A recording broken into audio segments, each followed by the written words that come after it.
Good evening everyone, welcome to this video, and if it's not evening where you are, it's the morning, then why are you awake?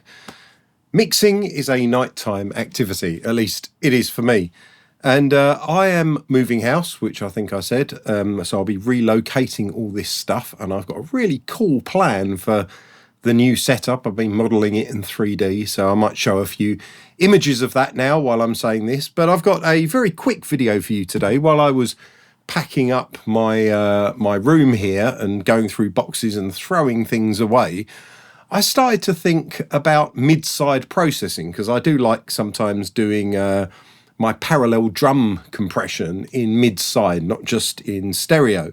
And I thought, how can I do this when I'm using the two Big Six desks?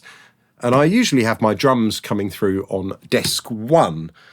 So I started to think about it more and more, and I thought to myself, well, what I need to do is sum the left and right together and send them to a compressor, and then take the left and right away from each other and then send them to a compressor, and then I can return them on two stereo channels, one of which will be mono, which it is, and one of which will contain the stereo data, and then I've got two independent compressors to do mid-side parallel compression.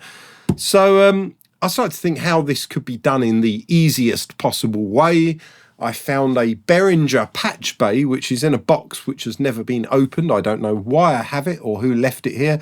I don't ever remember ordering such a thing, but I thought that would be a really good thing to do. I could make like a mid-side Patchbay and chop some leads and, you know, do a prototype by putting stuff together at the back, and I did all of that, only to find out that this crappy Behringer Patchbay that I found isn't actually balanced, so things that I wanted to do just weren't working at all. So in the end I just went back to my normal Patchbays, but I used the leads I made. So basically I made a kind of like a Y-split lead, so I could combine the left and right down to just one balanced cable, and then I made another two of those where the inputs, one side was out of phase to the other, and I'll explain why I did that as we move on. So basically I needed two outputs of the desk, so the copy of the drum signal. Let me go through the drums now. So here's the drums. I've got bass drum, snare drum, two toms, overheads and room. This is the drums from Again, which you may or may not have heard before.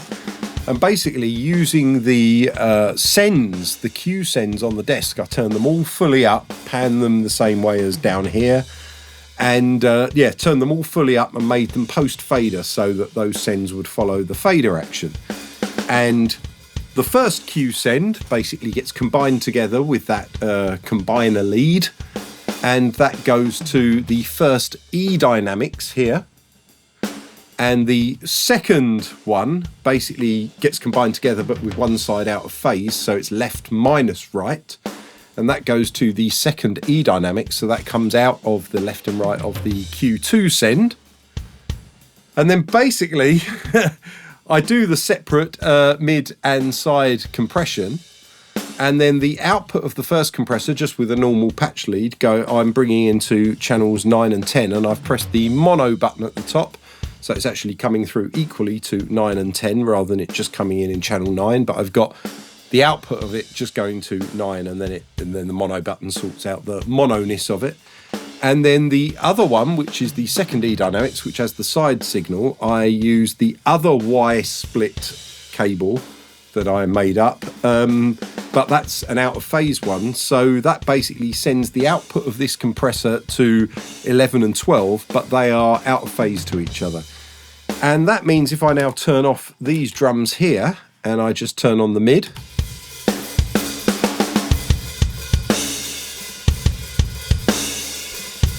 you'll hear that's just entirely mono. And this is the sides only. If you're listening in mono, these will cancel out and you will hear silence, but this is just the sides.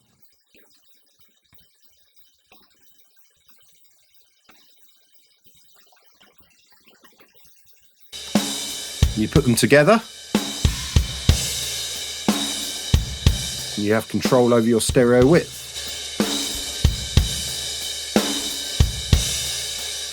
And I've got separate mid-side compression, with the first E-Dynamic doing the middle and the second E-Dynamic doing the side.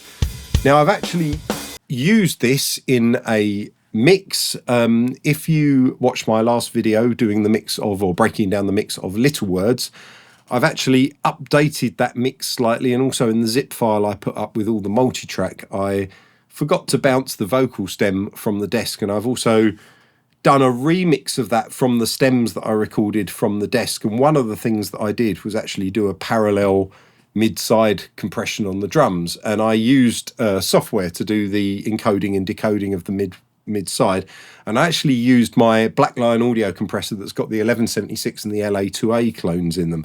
So I had the 1176 on the side because it was a bit tighter, and then the 2A with its nice long attack to really let the transients through on the mid signal, and it sounded absolutely wonderful. And then I kind of blended it in with the original because there were some qualities of the original I like, and so I blended the original drum stem with this mid-side compressed drum stem, and it sounded wonderful in the track. And so I've done a few more bits on that. I'll probably do a video about that update, but if you did download that multi-track, download it again because it's had some updates. The only reason in this video I put it through the E-Dynamics is just because it's easier to see on camera. That compressor's down here and then I can't get the camera in place, but it's just nice in an analog fashion to be able to bring back parallel mid-side mixes to the desk in real time, and then I could put the Bus Plus for normal bus compression over the top in the insert, or I could choose not to, or whatever. And yeah, so you could use it just on its own. I could have it so it's just the mid side and basically mute all of these, which actually sends them to bus B, and then I'm only using the Q sends. Or I could blend the two together. You will get a level jump. I'll try and edit that out in the video.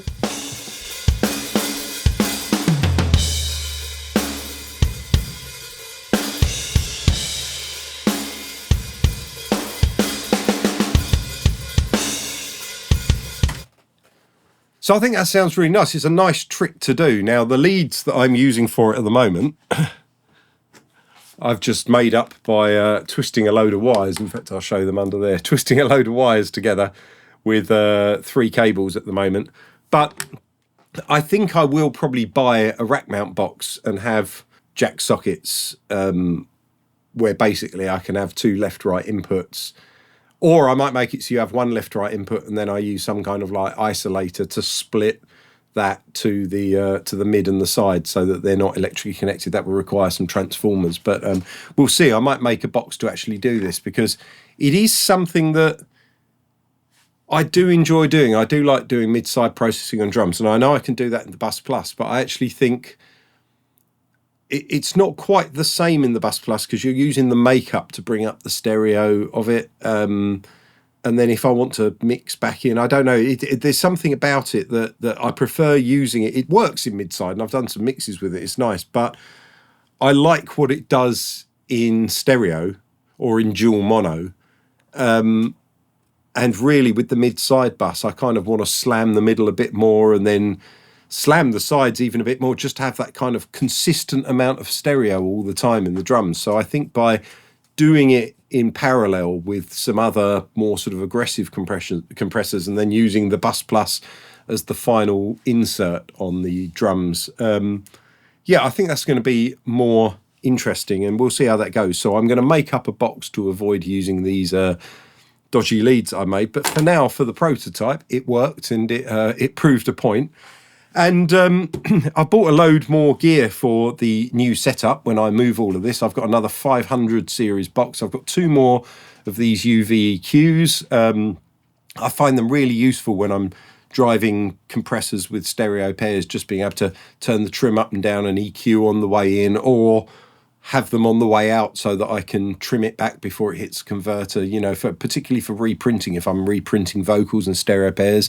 So I've got 2 more of them, so I'm going to be able to have 1 when I'm mixing over the drums, 1 over the whole left and right mix, and then 1 that's kind of reserved for reprinting or dedicating to another stereo pair of something.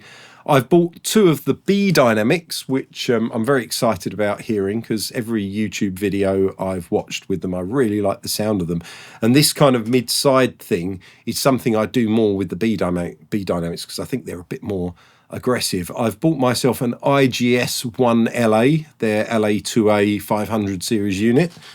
And I've also got a Wes Audio Dione, don't know how it's pronounced, but that looks absolutely amazing. So I'm going to be setting all that up and I've got the IGS TubeTech 3U compressor on its way as well. So I bought a whole load of things, and I've got a whole plan for how this is all gonna go together. And and I've got another patch bay as well, because I needed another patch bay for it. So yeah, I'm sorry if my videos aren't as frequent while I'm packing up a house and also renovating another house and whatever, but I'm very much enjoyed just having a little sidetrack from my packing to come and show you this little mid-side trick on the Big Six, and I'm definitely going to build a box for it and definitely going to use it more. If you've liked this video, please like it. If you've got any questions, leave me a comment, and you can also subscribe. That's the thing, subscribe, and what's the other one? Subscribe, like, comment,